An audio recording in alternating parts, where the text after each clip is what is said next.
Hello, good morning, and welcome to our post-match coverage of TFC's shocking 2-2 draw with DC United.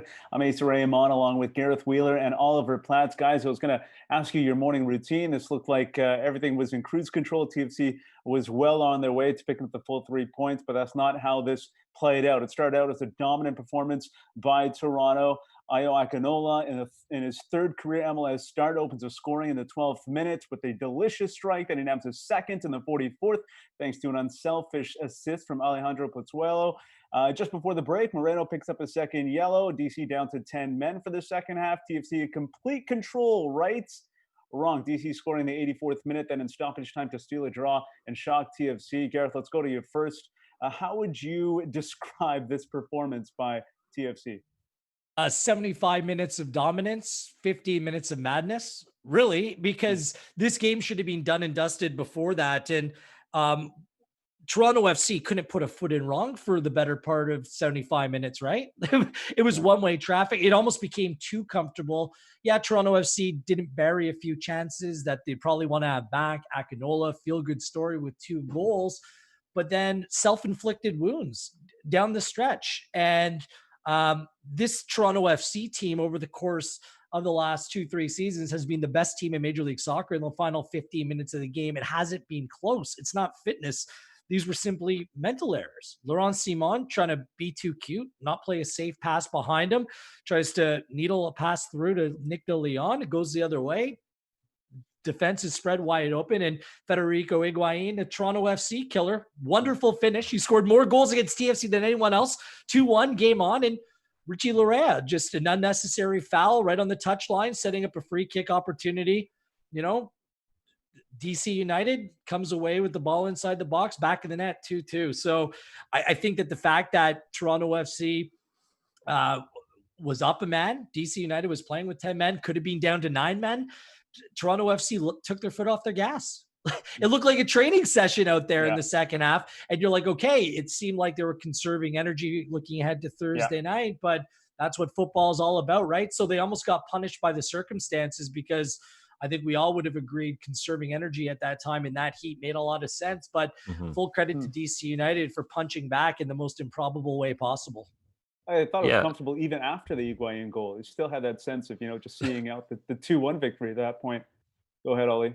Well, that's the thing they did take their foot off the gas, but I think you've got to be able to do that at this tournament when you're 2 goals in the lead and it's 30 degrees outside. And, that's going to be part and parcel of being successful at this tournament, is being able to make substitutions, being able to get the first goal and take control of the game, and then being able to see it out. And it was just silly errors. I don't think TFC really did lose control of the game, but they started making errors that they did not need to make. Don't give away set pieces around your penalty area late on.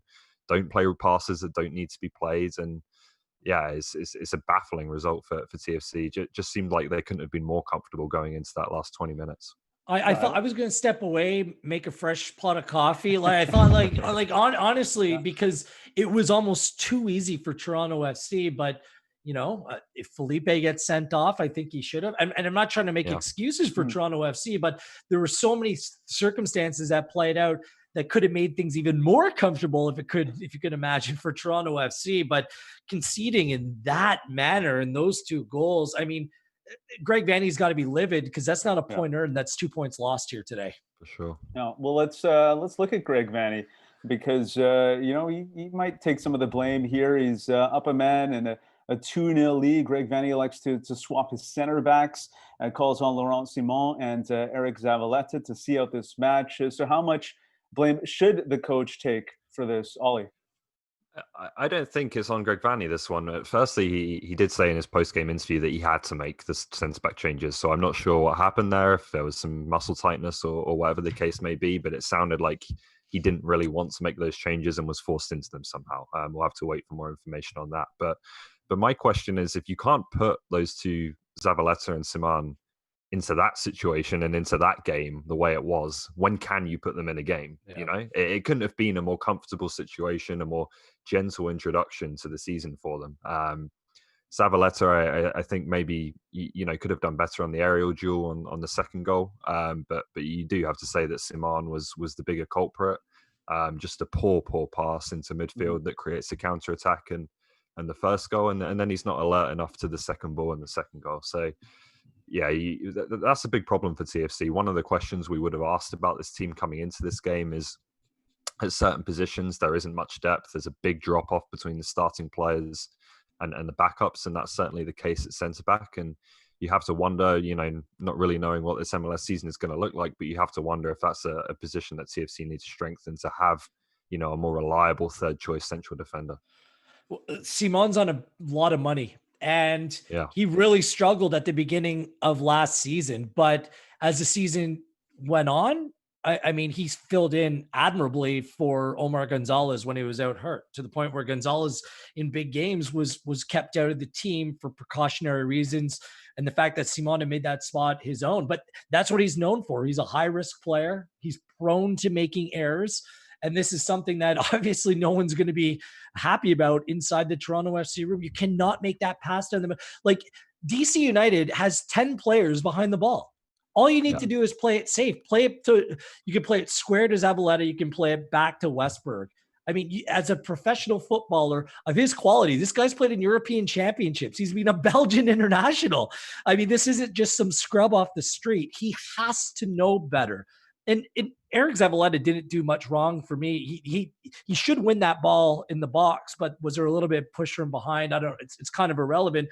But I've been told that Zavaleta has been performing very well in training sessions in the build-up to this tournament, and they do still have a lot of faith in the center back. So, but I'm kind of with Oli on this. Like, my timeline is filled with daggers being thrown at Greg Vanney, but when you're up a man in 90-degree heat and you go on and make 5 substitutions, Toronto FC is the players with the resumes that should be able to see out a game like that. They completely switched off, which is not something that the coach would have expected.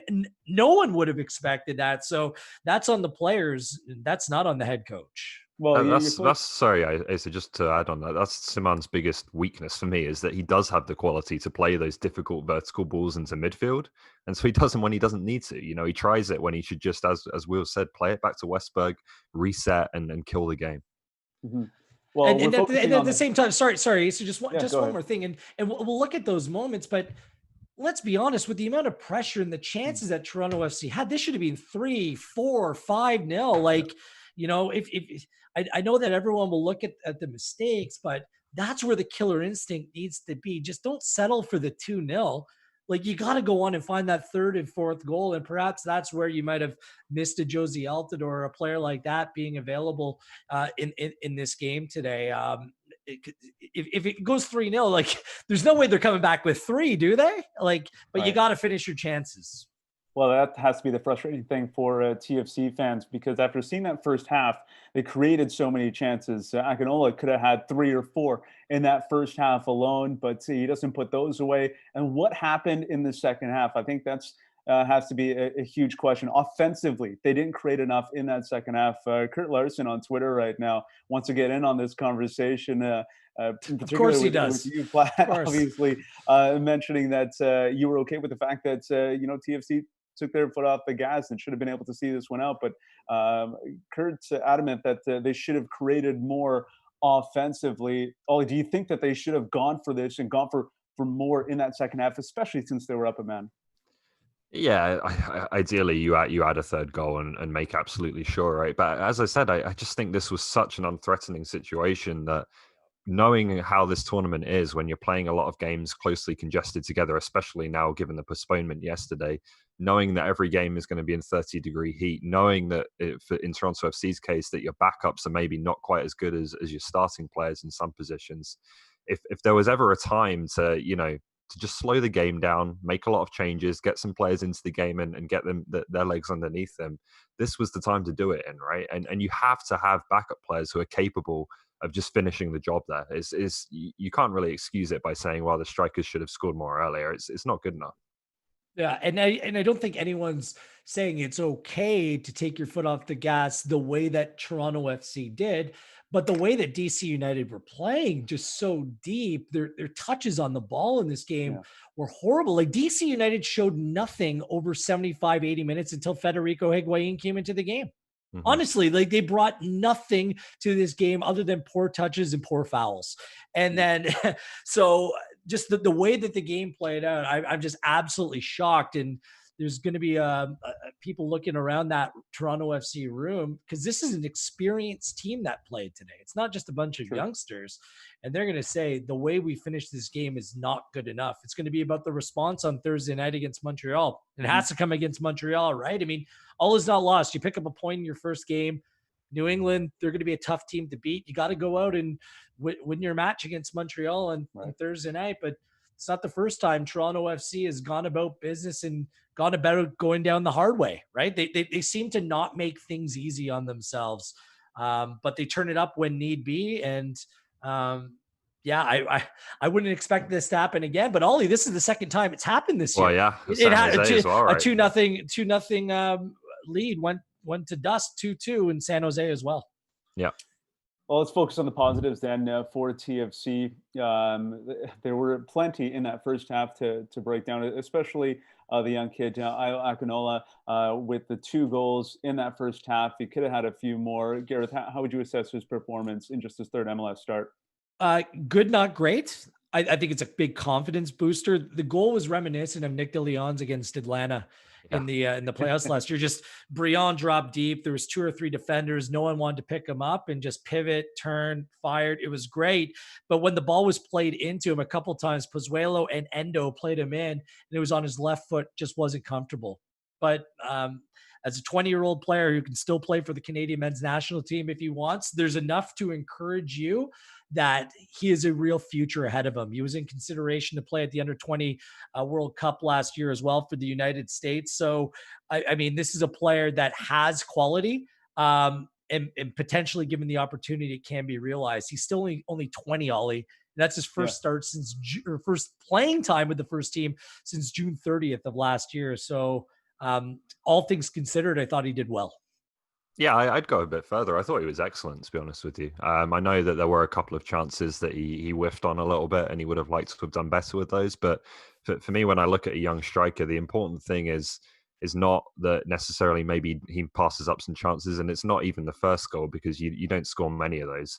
The important thing for me is that he's constantly making the right runs. He's constantly getting in the right positions. I thought whenever TFC turned the ball over high up the field, Akinola was really alert and sharp and again, getting himself in the box. And I think if he continues to do those things and gets himself in and around the 6-yard box, makes the right runs, he'll score goals. That's how you score goals is by consistently doing those things and, being in the right place at the right time as a skill rather than just luck. And I thought strikers are judged on their goals though, right, Oli? And I know he had 2, 1 tap in, but he should have had more. And that's all I'm trying to say. I know Vanney likes a striker that can move the way that Ayo did today. And there's plenty of positives, but I just don't think he's anywhere near the finished article right now. And, if he finishes another chance, this game's over. We're not even talking about a 2-2. Yeah. He's not the finished article, and I agree with that. He should do better with those chances. I just think if he keeps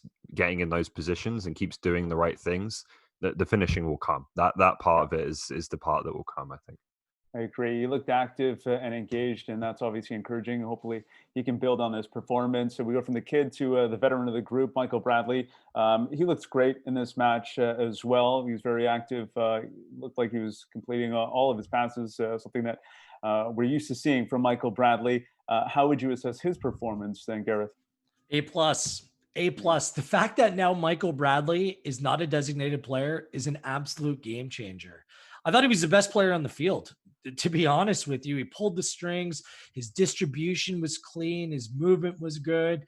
He dropped back when he needed be and kind of pushed up and commanded that midfield like he traditionally does.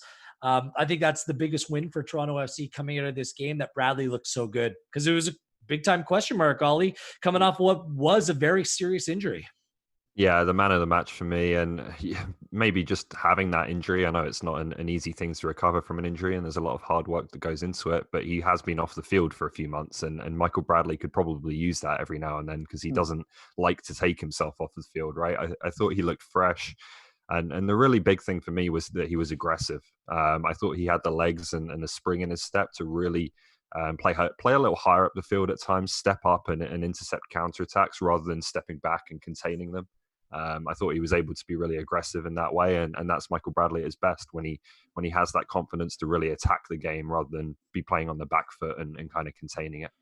And why I liked it just why I liked it so much is they played Alejandro Pozuelo in his best position today as a number 10, as an attacking midfield player. And generally he's been playing with two workers with Delgado and Osorio in that position, but adding Pozuelo in that role, adding that little bit of quality, I think that could be a game changer for Toronto FC as well. Because the question's being, do you play him as a false nine? Do you play him on the right? How do you fit him into the team? That's how you get the best out of Pozuelo. And with Paz and Bradley and Mavinga and Gonzalez in behind, that spine of the team is just so strong. And that's where I think that all things that are positive for this Toronto FC team will come moving forward. What about Piatti? Did you see that from Piatti here? I'll just add on that one. It made Greg Vanney's decision a little easier. I think that he didn't have Jonathan Osorio. As good as Osorio is, and you'd rather have him, it just kind of it makes it a natural selection, right? Pozuelo 10, Delgado's the 8, Bradley's the 6, and it all fits pretty well. Mm-hmm. And just to move it along, then Gareth Piatti, what did you see from him? I think that's exactly what you expect from a 31-year-old player who spent the last 10 years playing in Spain. He was refined. He was class. He was good on the ball. I think he has a really nice connection with Pozuelo and Aro down that right-hand side. I think they missed him when he came off the field, when he was substituting the 73rd minute. I think they really missed him. But if he can stay fit, then they have their first choice right wing player, no doubt about it. He should be as a designated player, but I think that he has a lot to offer for this team. I mean, his first chance was cutting inside in the 5th minute. That's what you can expect to see from him. Mm-hmm. So I think that that's a massive positive. Then you play a much more pacey player. I don't know if Endo's going to be the guy at the end of the day. Maybe it's a Schaffelberg. I don't know what that's going to look like. Someone that can penetrate a little bit more in behind the back line. I think it gives Vanney some intriguing options. Yeah, I thought that, from what I've seen of Piatti in Spain, he's been an out-and-out left winger. So this is a bit of a new role to him. And that's the exciting thing, I think, because he was very good today. And you would imagine there's still things he's going to learn in that position and get even better at it. But I thought the way him and Pozuelo combined and kind of created space for one another was really good. Pozuelo's so good at dragging defenders around, and Piatti would read that and just, go into those little pockets that he left open. So that could be a really interesting combination for TFC. I do agree with Wheels that they look like they need that player who can go in behind. Akinola did a good job, but maybe someone on the left-hand side who could offer that would help. But at the same time, Endo's the kind of player who, if he doesn't run and he doesn't do his defensive work, he's on the bench, right? And having a player like that who knows he has to get through the work and play both sides of the ball is kind of useful as well. So finding that right balance, I think, will be interesting to watch going forwards. Well, they have a tough road ahead of them for TFC after picking up just a single point in a 2-2 draw with DC United. We'll see how the rest of the tournament plays out for them. Looking at the tournament as a whole, Oli, some sluggish performances so far in these early matches. How would you assess this tournament so far? I think it's been getting better in terms of the quality of the games over the past 2 or 3 days. I think you always have to expect, and we've seen this in other leagues, that some teams are going to be better prepared than others. You would also say that unlike the European leagues, it's very early in the season. And so you have a team like the Montreal Impact, as we saw, that is still really right at the beginning of a rebuild here. They're nowhere near the finished article. So I think when you start to, potentially separate the teams that are ready to win now and the teams that have come to this tournament very prepared from the teams that are either not so prepared or maybe, like in Montreal's case, in a bit of a rebuilding phase, when you start to separate those teams and you get down to the teams who are just here ready to win, I think we'll see some better quality football and some more entertaining games. I think the games have progressively got better as this tournament has gone on. I think there's been some really good performances from the likes of Columbus. That San Jose Seattle game was very good on Friday night. I thought that, you saw what Sporting Kansas City can be. You saw what Real Salt Lake is last night. So And today the two Los Angeles teams played. I think there's a lot of intrigue that always comes with them as well. So I think there's been some positive.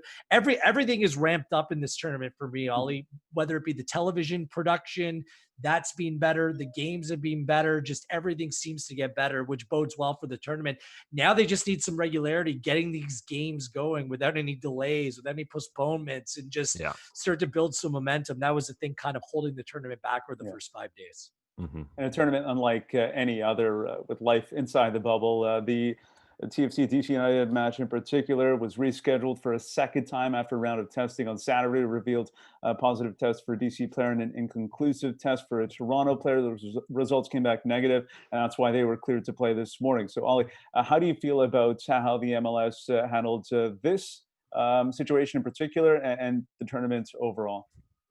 Yeah, I think they did the right thing, right? I think maybe there's, been some questions asked about, why were DC even at the stadium and smaller little decisions that had to be made on the fly, and you don't get all of those right. But overall, I think, the game was postponed, which was the right decision. The protocols have held up. And what was really important was that it was a false positive.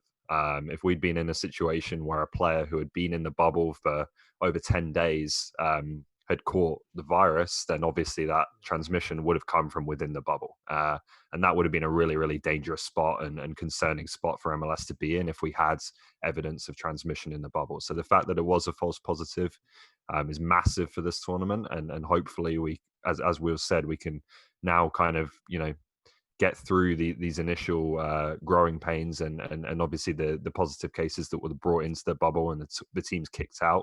And things can be a bit smoother from here on in.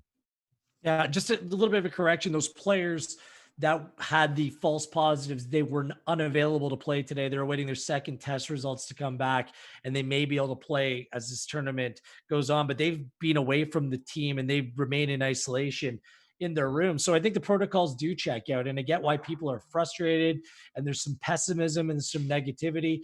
At the end of the day, having football back is good for the business, for the players, for the teams.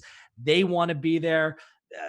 To a player, they've said that they feel safe inside the bubble. So hopefully now that these teams are playing and the games start to pick up, that the pessimism gets pushed to the sidelines and the focus then turns on the games that are actually being played. Because, if you to Ollie's point, if you're getting positive cases inside the bubble, then yeah, that's obviously there's a sense of worry there. But what we've shown is that you need to expect the unexpected. Until you have two conclusive positive tests, then things are still very much up in the air. So I think some patience needs to be preached here as MLS kind of sees through this process. But so far, so good. I think they've done a really nice job ensuring that protocol is adhered to, and they're willing to move targets and change games and change dates for the betterment of the players. So I think they've done a nice job. All right, back to the performances on the pitch. This is something we'll try to do in every one of our shows, post-match shows or hangout shows, as we continue to cover the MLSisBack tournament. We want to know who Gareth and Oli and the rest of our crew have as the top 3 teams, based on what you've seen so far, just the teams that have played. Gareth, who would be your top 3 teams in this tournament so far? I imagine TFC was maybe number 1 on that list maybe an hour ago, but that might have changed. They still might be number 1 on my list. Okay. Honestly, because the way that team played over the course of 75 minutes, that was the most complete and best football I've seen from any team at this tournament. So I'll overlook that blip at the end of the game because I'd be shocked if that played out again. I still think that Toronto FC is the best team that we've seen thus far. Columbus, they were my pre-tournament kind of team. I think we said it on a hangout that I like Columbus. 4-0 over Cincinnati, played them off the field as well. Some very nice goals. I think they're a legitimate threat to go on and win this tournament. So I like the Columbus Crew, and I like the San Jose Earthquakes. I thought they did really well against Seattle Sounders. Almeida, just give them some time with this team. They might be lacking a true finisher up top, and I know Chris Wondolowski is the all-time leading scorer, but he's a little bit long in the tooth.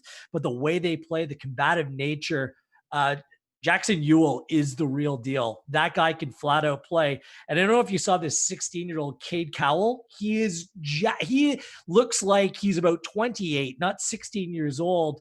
I think that this San Jose Earthquakes could have an outside shot at this tournament. So I'm going to say San Jose. Good show. No love for RSL? I think Colorado was really bad last night, and I didn't expect to see it from Colorado. RSL was okay. Full credit on coming away with the victory, but I don't think that they were that good. Ali, who do you have in your top three?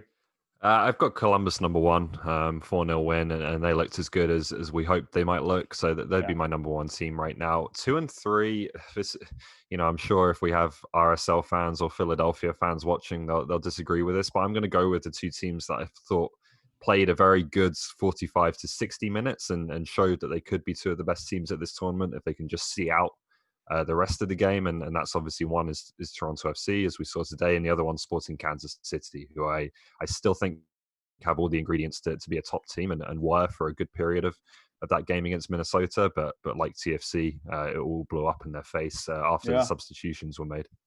And their backup goalkeeper Sanchez is just dreadful. I mean, I'm sorry, great mustache. I'm a big fan of the mustache, but from Melia to Sanchez, I just that's going to hurt them, because Polito, wonderful.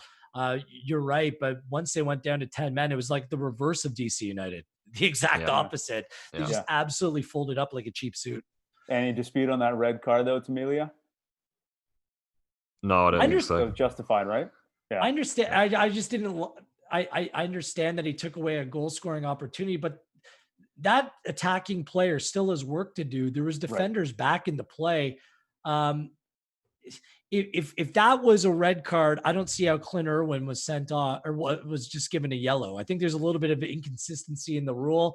I didn't love the sending off, to be honest with you, but I understand it. All right. Well, the MLS tournament has been interesting, fun to cover and talk about, obviously. But footy fans in Canada are wondering when the CPL will be returning. Oli, do you have an update on the CPL's plan to return to play? Yeah, I know CPL fans have heard this a few times now that, it's coming and it's coming very soon. But I would say they haven't heard it from us at OneSoccer, so hopefully they can put some stock in that. But I think we are very close. I think that you are going to hear something good this week, and I think in the next 2 or 3 days, the final details are being put in place here. So I think hopefully this week is the week that you'll be getting some good news if you're a CPL fan. Ooh, is that an all-in tea, like a guarantee from Oli Platt? Is that what that is? I don't know. There's been a few of those guarantees from various sources over the past few weeks. So I don't know if I'm ready to say that yet, but I'm confident. Oli, what about the rosters of players, in particular the international players? What's your status in returning to play with the CPL? Yeah, we mentioned this a week or two ago, and it continues to be a really big problem. But there's a lot of players, essentially any player who, if he's not in training camp right now, an international player that is, we may not see him this season. It's becoming really challenging to get visas for these players, given what's going on in the world, obviously, right now, particularly the players coming from South and Central America. And, I've spoken to a few teams over the past couple of weeks, and they're all having the same issues. So that could be an interesting dynamic to this season. There's some very good players who currently aren't in the country. It could mean that more young Canadians are getting signed, as we saw with York 9, bringing in Isaiah Johnston, having lost Adrian Uguritsa. And it could be something that is a bit of an advantage to certain teams over others. Forge have all of their internationals in the country right now, including MLSisBack, the new signing. Pacific only has one international, Alejandro Diaz, who is on the island already there. So those two clubs could have a bit of an edge, given the way they've handled their international players or the lack of them. I think it's not a disaster, because more young Canadian players getting an opportunity to play is a good thing. Yeah. Bottom line. So there's a silver lining here, and it's frustrating in terms of some coaches may have to rip up their plans to a certain degree and plug some holes, but adapt, evolve. This is the world that we're living in right now. So if that's the worst thing that teams are faced with right now, I think that they're ahead of the game. Well said. One thing to add there, for any fans of Mo Babuli watch, as we've mentioned a couple of times on these Hangouts, I'd been told a few months ago that Babuli was unlikely to play professionally in Canada, and he was kind of moving on to whatever was next in his life. That may have changed, and he could be in play for a potential return, or not return, but arrival in the CPL. So that could be something to watch for as well. Babuli watch. Interesting. Very good. Watch. Love it, Oli. Well done. Well, that's all the time we have. So for Gareth Wheeler, Oliver Platt, and the rest of the OneSoccer team that makes these shows possible, we thank you for watching. And the best way to know when we're doing these shows and what's coming up next, well, follow us on Twitter and subscribe to the YouTube channel. Till next time, everyone, have a good one.